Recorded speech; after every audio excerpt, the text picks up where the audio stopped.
Yo! Ako si Zaki at eto na naman ang panibagong episode ng Zaki Reacts. Ang papanoorin natin ngayon ay ang lalabas pa lang na Aubrey Part 2. Premiere pa lang siya ngayon. Sobrang tagal kong inaantay to, sobrang tagal na hindi sumagot si Shei. So, excited ako mapakinggan kung ano yung ginawa niya sa matagal na kasi 'di ba nag-take time siya. So, gusto ko malaman kung ano yung nagawa niya, anong sasabihin niya ngayong ilalabas niya na to.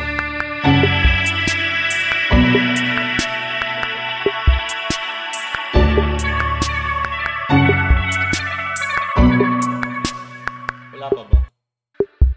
Wala pa din. Oh shit.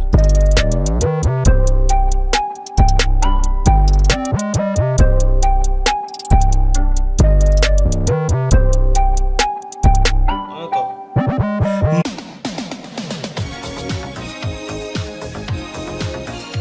Putang ina mo. Ayok.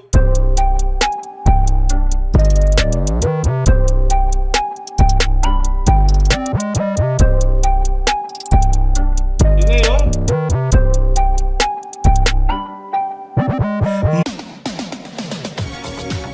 Tang inang yan.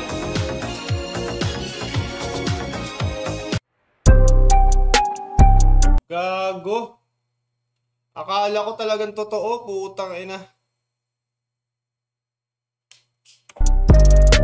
Alam mo.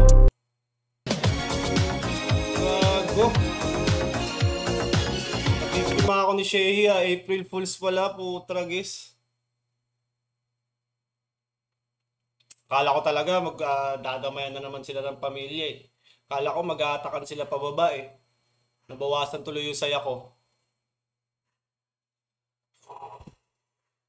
Akala ko pa naman, totoo na.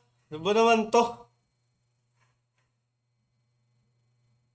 Siguro na-excite din si Abra, no? Mapakinggan to. Siguro si Abra nag-waiting din. Tangina, ano kayong sasabihin siya eh. Wala na, feeling ko hindi nasasagot talaga si Shay. Ah, wala na. Siguro mag-battle na lang sila. Ganun. Parang di na talaga siya, parang naglabas lang ng isa si Shay tapos bahala na kayong lahat. Tainan niyo lahat.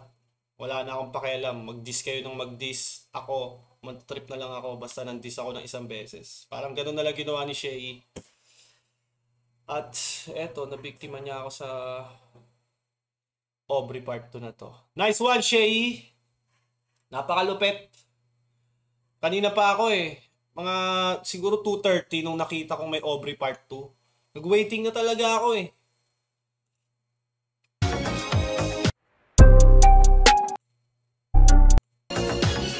Ah,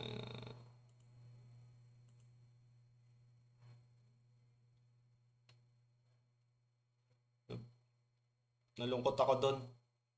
So yun, dito na nagtatapos. Dito na nagtatapos yung video natin. Akala ko totoo. Nasaktan ang aking damdamin. Akala ko magsisiraan sila ng buhay pero April Fools. The fuck?